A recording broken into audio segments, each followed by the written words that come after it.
कि यह किसान आंदोलन सिर्फ किसानों का आंदोलन नहीं है। यह किसान आंदोलन सिर्फ खेती को बचाने का आंदोलन नहीं है।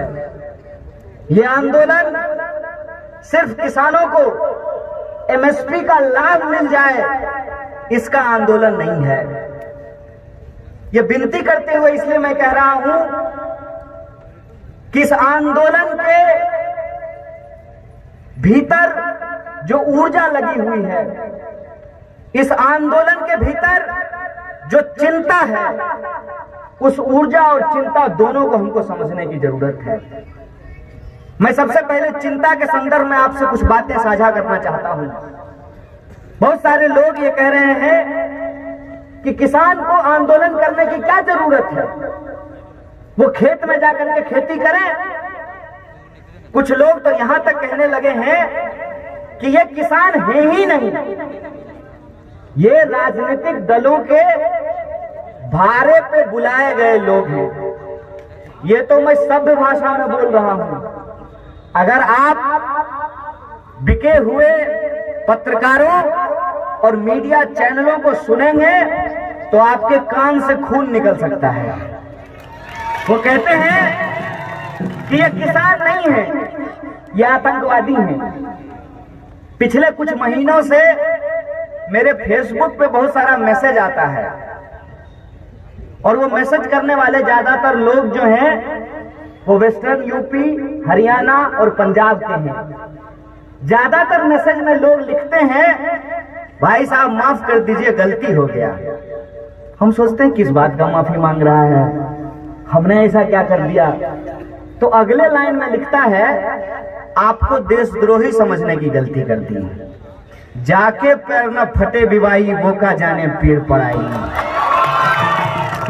जब हमारी यूनिवर्सिटी के ऊपर हमला हुआ था तो हम इस देश में घूम घूम करके लोगों को कह रहे थे कि हमारी यूनिवर्सिटी देश के खिलाफ नहीं, देश के आम आवाम के हक और अधिकार के लिए खड़ा होने वाली यूनिवर्सिटी है। हम उस वक्त भी कह रहे थे कि ये लड़ाई सिर्फ विद्यार्थियों का लड़ाई नहीं है। हम उस वक्त भी कह रहे थे कि ये लड़ाई एक विश्वविद्यालय को बचाने की लड़ाई नहीं है। ये लड़ाई दरअसल इस देश में देश के जवानों, किसानों और इस देश के आम आवाम के हक और अधिकार को बचाने की लड़ाई है। याद कीजिए, जब सीए एनआरसी का विरोध हो रहा था उस वक्त भी हम यही कह रहे थे कि यह सिर्फ मुसलमानों का आंदोलन नहीं है। और आज जब किसानों का आंदोलन हो रहा है तब भी मैं आपसे यही कह रहा हूं कि यह सिर्फ किसानों का आंदोलन नहीं है, ये इस देश के आम और आवाम के हक और अधिकार को बचाने की लड़ाई है। और जब मैं ये बात कहता हूं तो इसके पीछे एक तर्क है, इसके पीछे एक दावा है कि मैं ऐसा क्यों कहता हूं। मैं पहली शुरुआत करना चाहता हूं अपनी यूनिवर्सिटी से। हमारी यूनिवर्सिटी में जो आंदोलन हुआ, उस आंदोलन में हम क्या मांग रहे थे? हम कह रहे थे कि शिक्षा खरीदने बेचने की चीज नहीं है। शिक्षा इस देश में पैदा होने वाले हर इंसान का बुनियादी अधिकार है। हम कह रहे थे कि आपको जितनी परीक्षा लेनी है ले लीजिए, आपकी इच्छा हो तो अग्नि परीक्षा ले लीजिए, लेकिन अगर हमारे भीतर काबिलियत है तो हमको पढ़ने लिखने का अधिकार होना चाहिए। और ये हम आपसे भीख नहीं मांग रहे हैं, ये हमारा बुनियादी अधिकार है, इसको हम आपसे मांग रहे हैं और इसको हम लेकर के रहेंगे। तो बहुत सारे लोगों ने कहा कि शिक्षा सस्ती अच्छी क्यों होनी चाहिए? जिसके पास पैसा है वो पढ़े, जिसके पास पैसा नहीं है वो नहीं पढ़े। तो मैं एक सवाल आपसे पूछना चाहता हूं, अगर ऐसा ही होता कि जिसके पास पैसा है वही पढ़ सकता है, तो क्या इस देश में डॉक्टर बाबा साहब भीमराव अंबेडकर देश का संविधान लिख पाते? आप सोच करके हमको बताइए कि इस देश के जो नागरिक हैं वो नागरिक कलम से लेकर किताब तक, नमक से लेकर के गेहूं तक, जूता से लेकर छाता तक, रोड पे चलते हो या हवाई जहाज में उड़ते हो, सरकार को टैक्स देते हैं। हम सरकार को टैक्स देते हैं नहीं देते हैं? ऐसा तो नहीं है ना कि सिर्फ अरबपति खरबपति लोग ही टैक्स देता है, हम लोग भी टैक्स देते हैं। जब मोबाइल खरीदते होंगे तो मोबाइल के दाम के नीचे लिखा रहता है ना, inclusive of all taxes, Hindi में लिखा रहता है सभी कर सहित। तो हम अपने खरीद में जो भी सामान हम खरीदते हैं, हम सरकार को टैक्स देते हैं। सरकार को हम टैक्स क्यों देते हैं? सरकार को हम टैक्स इसलिए देते हैं कि सरकार हमको सुरक्षा दे सके। क्या सिपाही जी, सरकार वेतन देती है ना, बाप के घर से नहीं देती है ना, हमारा टैक्स के पैसा से देती है ना। किसके टैक्स के पैसा से जो है सुरक्षा कर्मियों को वेतन मिलता है? हमारे टैक्स के पैसे से मिलता है। तो सरकार हमको सुरक्षा दे सके। दूसरा, सरकार हमको शिक्षा दे सके। तीसरा, सरकार हमारे लिए स्वास्थ्य की व्यवस्था कर सके।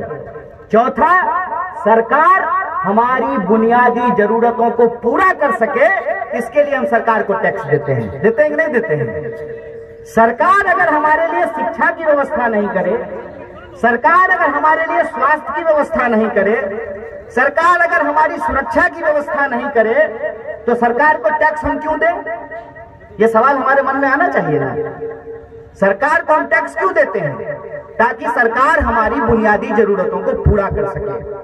अब एक सवाल मैं आपसे पूछना चाहता हूं, क्या सरकार हमसे टैक्स लेकर के हमारी बुनियादी जरूरतों का पूरा कर पाती है?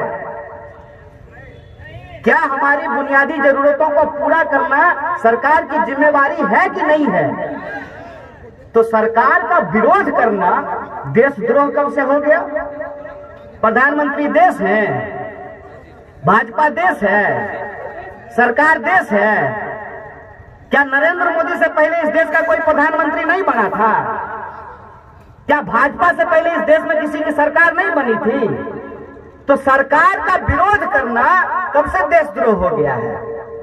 ये एक साजिश है। क्या साजिश है वो आप समझ लीजिए। गांव में अगर किसी विधवा की जमीन कब्जा करना हो तो पहले उस विधवा को बदचलन साबित किया जाता है, पहले उस विधवा को डायन साबित किया जाता है। फिर जब उस विधवा की जमीन कब्जा कर ली जाती है तो उस विधवा की बात न थाने में सुनी जाती है, न मुखिया सुनता है, न सरपंच सुनता है, न एमएलए सुनता है, न मंत्री सुनता है, और उस विधवा की जमीन कब्जा कर ली जाती है। आपको नहीं लगता है कि जेएनयू के विद्यार्थियों के साथ यही बर्ताव किया गया? ये बोल करके कि जेएनयू के विद्यार्थी देश को तोड़ना चाहते हैं। क्या भाई, कुरकुरे का पैकेट है? देश हमारा कुरकुरे का पैकेट है कि हलवा है कि चम्मच लेंगे उठा करके खा लेंगे?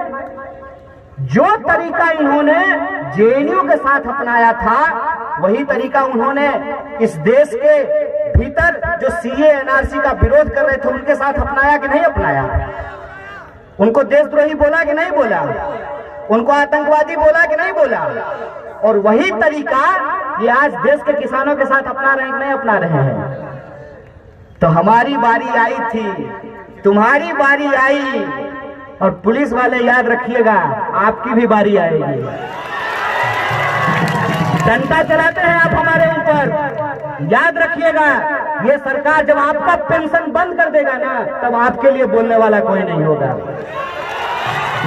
ये याद रखिएगा कि ये ऐसे लोग हैं जो इस देश के आम आवाम को आपस में लड़ा करके इस देश को बेचना चाहते हैं। इस बात को आप अपने दिमाग में डाल लीजिए। इस देश के एक एक इंच जमीन को अपने मालिकों के हाथ में गिरवी रख देना चाहते हैं भाजपाई लोग। हमको इंतजार है इस बात का सर, हम आपको बता रहे हैं। अभी पंजाब हरियाणा का लोग हमको मैसेज करके बोलता है कि सर गलती हो गया। भाजपाई रोते रोते मेरे पास आएगा, कहेगा सर गलती हो गया, आपका बात नहीं समझे थे। हम इंतजार कर रहे हैं उस दिन का, आपको हम बता देते हैं। हमको मोदी जी से कोई दुश्मनी है क्या? हमको इतना फुर्सत है? माए बात इसीलिए हमको पढ़ाया लिखाया। माँ बाप हमको इसीलिए पीएचडी कराया कि हम प्रधानमंत्री से दुश्मनी पालते चले। हमको इतना फुर्सत है कि हम अमित शाह से इतना दुश्मनी करें। अमित शाह के बेटा को देखे हैं, कैसा लगता है? नहीं, मेढक मत बोलिए। किसी भी इंसान के ऊपर व्यक्तिगत टिप्पणी नहीं करनी चाहिए। कभी उसको कोई मेढक कह देता है, कभी सुअर बोल देता है। एक बात हमको बताइए, अरे हमारे पिताजी गृह मंत्री थोड़ी हैं कि हम बीसीसीआई का सेक्रेटरी बन जाएंगे। जया शाह के पप्पा देश के गृह मंत्री हैं, तो वो बीसीसीआई के सेक्रेटरी बन गए। हम तो गरीब घर में पैदा हुए हैं, हम तो पढ़ाई लिखाई करेंगे, नौकरी करेंगे, नेतागिरी करने का फुर्सत है हमको। प्रधानमंत्री जी से कोई व्यक्तिगत दुश्मनी नहीं है। दिक्कत यह है कि हम आपके टैक्स के पैसे से इस बात को पढ़ लिख करके समझ गए कि ये आदमी देश का चौकीदार नहीं है, ये अंबानी का दरबार है। इस बात को हम समझ गए कि ये जब भी कहता है देश नहीं झुकने दूंगा, हम समझ जाते हैं कि देश को बेचने का नया तैयारी शुरू कर दिया है। एक बात हमको सोच करके बताइए, कहते हैं कि किसानों की भलाई के लिए कानून लाए हैं। आए बाप, कैसा भलाई है कि किसान कह रहा है नहीं बाबूजी हमको ही भलाई नहीं चाहिए, माए बाप अपना भलाई अपने पास रख लीजिए। आई जबरदस्ती कर रहे हैं हम आपका भलाई करवे करें। थोड़ा मामला समझ लीजिए कि क्या है। कहते हैं कि विपक्ष का नेता लोग भड़का दिया किसान को। भारी बुड़वक आदमी है जी। विपक्ष का नेता अगर जनता को भड़का सकता है तो बोलिए आपका वोट लेकर के प्रधानमंत्री नहीं बन जाते हैं? विपक्ष के नेता का बात कौन सुनता है? बात तो लोग मोदी जी का सुनता है। कभी मन का करते हैं, कभी दिल का करते हैं, कभी आसमान का, कभी पताल का। देश तो प्रधानमंत्री को सुनता है। और चापलूसी करते करते कोई पत्रकार इतना दूर निकल जाता है कि देश का सबसे लोकप्रिय नेता नहीं बोलता है, विश्व का सबसे लोकप्रिय नेता बोलता है। अरे ठीक है, विश्व के सबसे लोकप्रिय नेता जब इस देश के प्रधानमंत्री हो तो वो अगर एक बात आकर के बोलेंगे और नहीं बोलेंगे तो रो देंगे, जनता तुरंत उनकी बात को समझ जाएगी। एक सवाल जो वो बोल रहे हैं बार बार कि किसान नहीं समझ रहे हैं, तो आप समझा दीजिए। आप अपने कृषि मंत्री को नहीं समझा पा रहे हैं और कह रहे हैं कि देश के किसान नहीं समझ रहे हैं। जब कोई भाजपाई आपको पान के दुकान पर मिले और आपको कहे कि कृषि कानून बहुत अच्छा है, तो कहिए हाँ अफसोस इस बात का है कि आपका कृषि मंत्री नहीं समझ पाई थी। याद है कि नहीं है? कृषि मंत्री इस्तीफा दे चुकी हैं। जब ये कृषि कानून आया तो इसके विरोध में वो एनडीए की कृषि मंत्री थी, कांग्रेस की कृषि मंत्री नहीं थी, वो इस्तीफा दे दी है। याद है कि नहीं है? शॉर्ट टर्म मेमोरी लॉस नहीं हुआ है ना? तो याद कर लीजिए, हम लोग देश के किसानों को नहीं भड़का रहे हैं सिपाही जी। दरोगा जी आप भी सुन लीजिए, देश के कृषि मंत्री ने कृषि कानून के विरोध में इस्तीफा दे दिया। बोलिए क्यों? क्या उनको भी समझ में नहीं आया? कानून जब लिख रहे थे तो कृषि मंत्री को कान में घुट्टी ठीक से नहीं पिलाए थे, क्यों इस्तीफा दे दिए?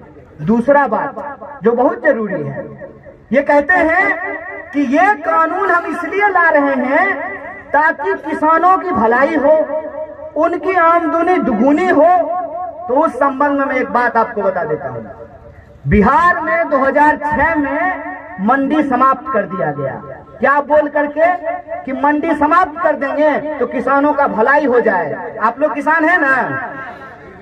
2006 में मंडी समाप्त हो गया, आपका भलाई हुआ। इसका मतलब यह जो सरकार कह रही है कि मंडी समाप्त कर देने से किसानों की भलाई हो जाएगी, तो आपको लगता है कि भलाई होगी? तो फिर कानून लाया क्यों गया है, ये तो समझना पड़ेगा ना। आखिर आनन फानन में ये 3 कृषि कानून इस देश में क्यों लाए गए हैं, इसका कुछ कारण हम लोगों को समझना पड़ेगा। पहला बात तो ये, जो दुकान के बाहर बड़का बड़का बोर्ड लगा होता है सेल सेल सेल, तो बुतरू लेकर के जो बच्चा लेकर के जो माए बाप जाते हैं बाजार, तो सेल लिखा हुआ दुकान में सबसे पहले घुस जाते हैं। तो वहां देखिएगा लिखा रहेगा 50% free, up to 50%। Up to 50% का मतलब क्या होता है? 50% तक। अब बड़का बड़का जो है ऐड आता है अखबार में कि 30,000 में ही मोटरसाइकिल मिलेगा, हर एक माल 10 रुपया। 30,000 में मोटरसाइकिल मिलेगा और स्टार लगा करके अखबार के कोना में तनी तनी को अक्षर में एकदम माखी मुंडी जैसा लिखा रहता है, शर्तें लागू। कभी आप सोचे हैं कि ये 3 कानून एक साथ क्यों लाया गया है? अरे किसानों की भलाई करनी थी तो एक वो कानून ला करके एकदम भरपेट भलाई कर देते किसान का। ये 3 कानून साथ में क्यों लाया गया है? असल खेल यहीं पे है। पहला कानून में ये कह रहे हैं कि मंडी समाप्त कर देंगे। दूसरा कानून में कह रहे हैं कि किसानों के खेत को ठेका पे दे देंगे। और तीसरा कानून में ये कह रहे हैं कि अब एसेंशियल कमोडिटी मतलब आवश्यक वस्तुओं की भी काला बाजारी जायज होगी। समझे? अब समझ लीजिए खेला। पहला में कह रहा है कि मंडी समाप्त हो जाएगी, मतलब एमएसपी की गारंटी करना सरकार की जिम्मेवारी नहीं है। प्रधानमंत्री जी आए, बांह समेट करके पार्लियामेंट में बोले एमएसपी था, है और रहेगा। हे गुरुदेव, लिख दीजिए एक लाइन कानून में, क्या दिक्कत है? एक लाइन कानून में लिख देने में क्या दिक्कत है? प्रधानमंत्री जी के शब्दों में कि एमएसपी था, है और रहेगा। क्यों नहीं लिख रहे हैं? यहीं पे खेल है। खेल ये है कि मिनिमम सपोर्ट प्राइस है, ये मिनिमम सेलिंग प्राइस नहीं है। जूता के दुकान में जब आप जाते हैं तो आप जूता का दाम तय करते हैं कि दुकानदार तय करता है? बोले कौन तय करता है? किसान अपने फसल का दाम तय कर सकता है? क्यों? टमाटर आप अपने खेत से तोड़ लीजिएगा। हम फैशनेबल के सामने हैं गुरु, हम खेती किसानी देखे हैं। टमाटर आप अपने खेत से तोड़ लीजिएगा, बाजार लेकर के जाइएगा, बाजार में जो आपको कीमत मिलेगा उसी कीमत पे आप बेच करके लाइएगा। आपके पास कोई उपाय है? टमाटर को कितना दिन आप घर में रख सकते हैं? टमाटर जो है काला धन तो नहीं है कि उसको गद्दा के नीचे रख देंगे 4-5 साल के लिए, नहीं रख सकते हैं ना।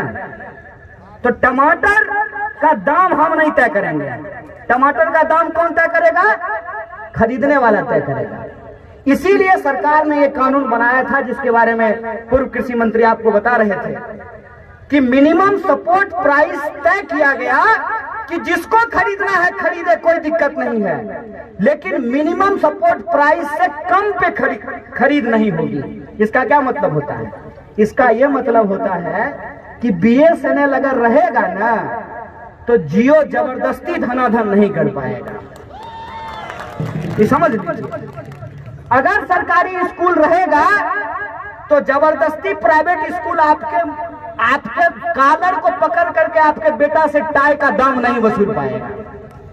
अगर सरकारी रेलवे रहेगा तो जबरदस्ती बस वाला आपके साथ रंगबाजी नहीं कर पाएगा। इस बात को समझिए कि सरकारी चीज का होना क्यों जरूरी होता है।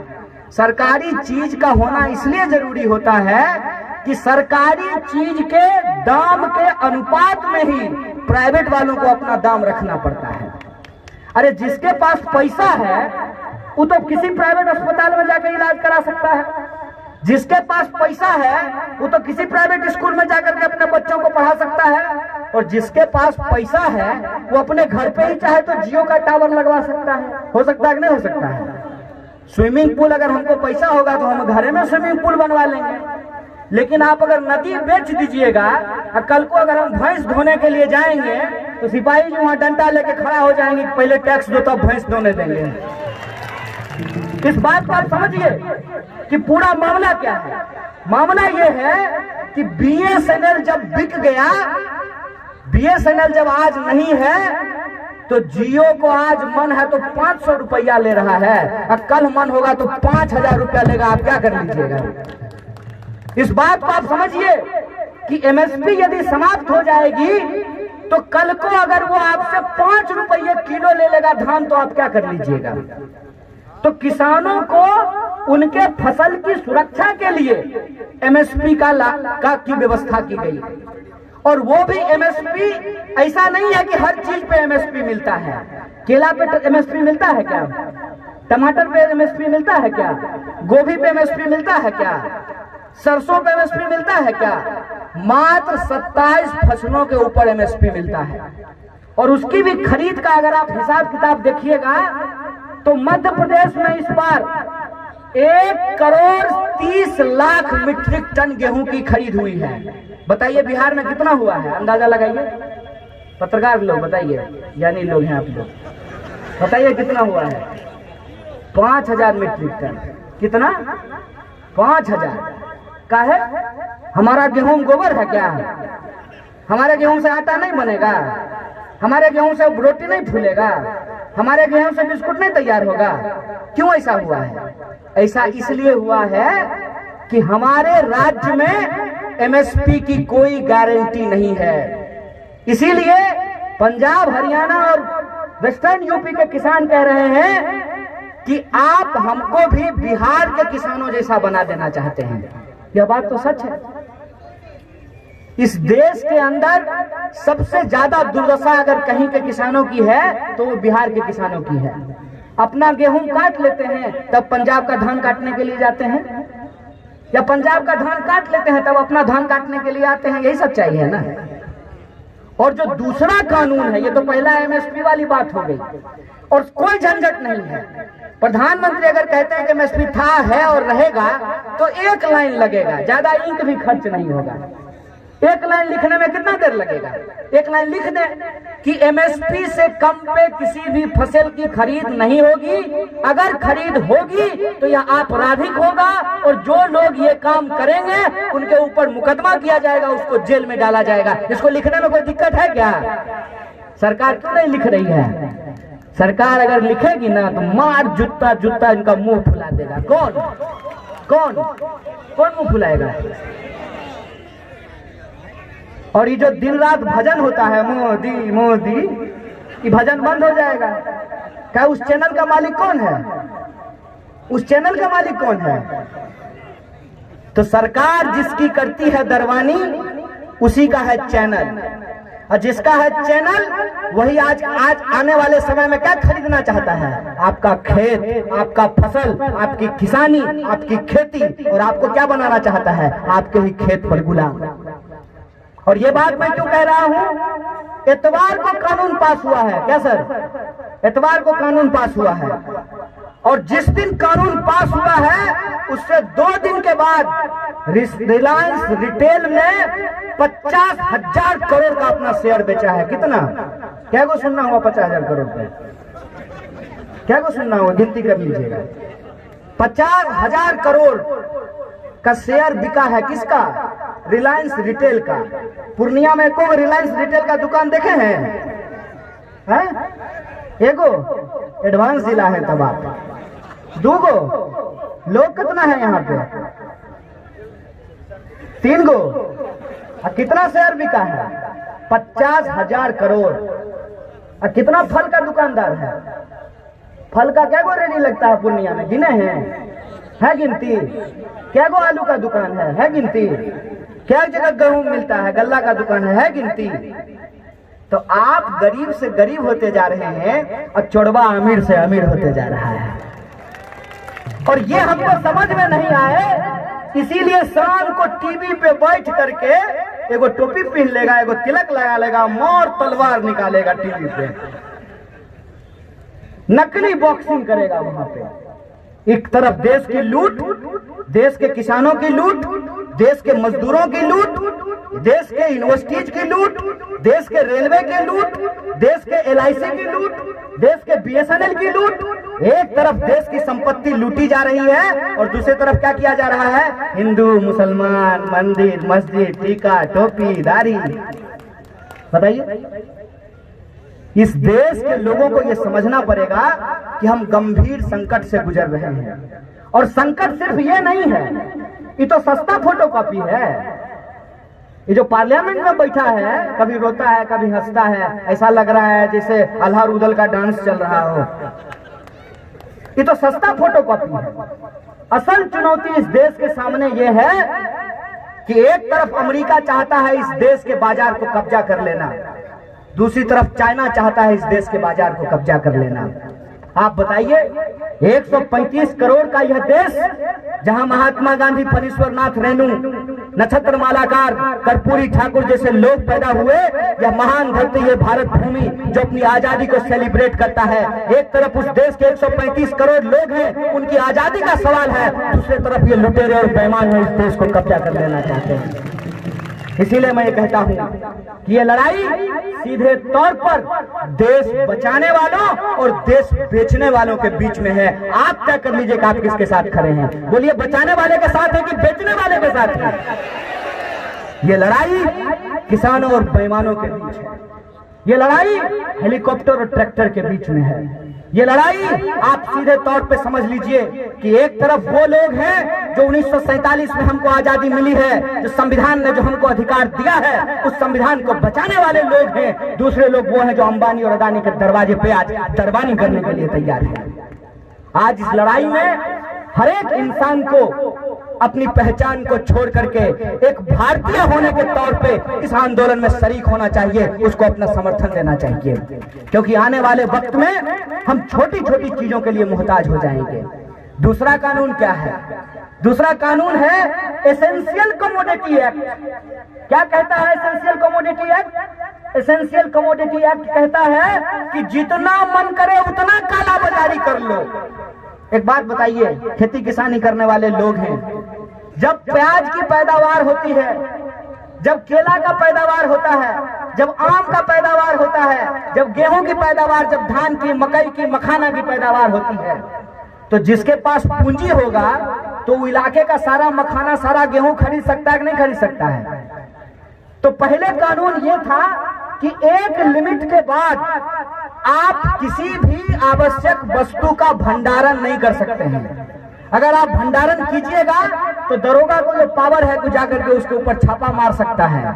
इसीलिए आप सुनते होंगे, जब प्याज 80 रुपए किलो हो जाता था तो प्याज के गोदाम पे छापा पड़ता था। पड़ता तक नहीं पड़ता था, और फिर प्याज का दाम घट करके 40 से 20 रुपए पहुंच जाता था।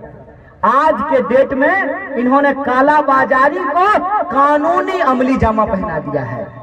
ये पूरा का पूरा लड़ाई, इसीलिए मैं कहता हूं कि सिर्फ किसान की लड़ाई नहीं है, ये इस देश के आम और आवाम की थाली में रोटी, नमक, प्याज, दाल रहेगा कि नहीं रहेगा, ये उसकी लड़ाई है। इस बात को हमको समझना चाहिए। इसीलिए इस लड़ाई को सिर्फ फार्मर के तौर पे नहीं, बल्कि इस देश में सिटीजन के तौर पे, कंज्यूमर के तौर पे हम लोगों को लड़ना पड़ेगा। बोलिए, इसके लिए आप तैयार हैं कि नहीं है?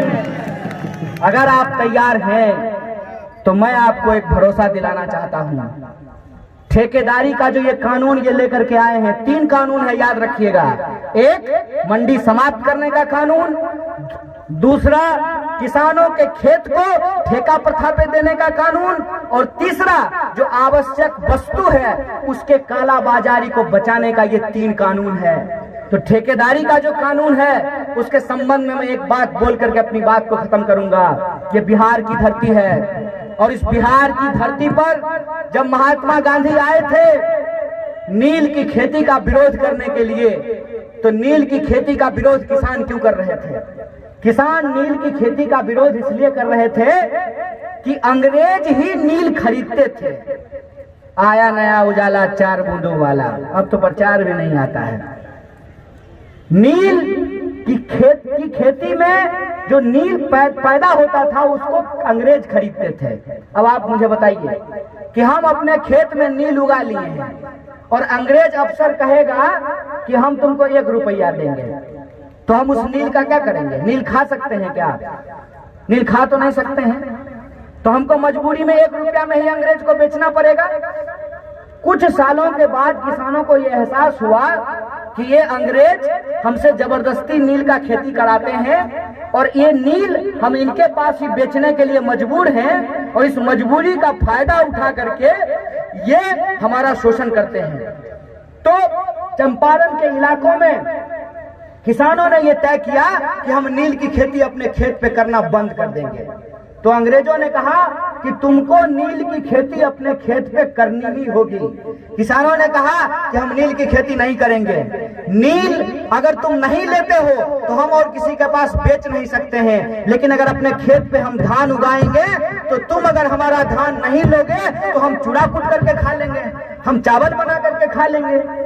ये फर्क आप समझिए। यह जो ठेकेदारी का कानून है, जिस कंपनी के साथ आप करार कीजिएगा, मान लीजिए आप खस की खेती शुरू करते हैं, आप पिपरमेंट की खेती शुरू करते हैं, आप स्ट्रॉबेरी की खेती शुरू करते हैं, तो वो कंपनी ये बता करके कि आपका प्रोडक्ट जो है वो हमारे स्टैंडर्ड के हिसाब से नहीं है, आपका प्रोडक्ट हमारे स्टैंडर्ड के हिसाब से नहीं है और आपका सामान नहीं लेगा, तो आप बोलिए आप किसके पास बेचने के लिए जाएंगे? तो मजबूरी में कम दाम पे आपको उसी कंपनी को अपना सामान आपको बेचना पड़ेगा।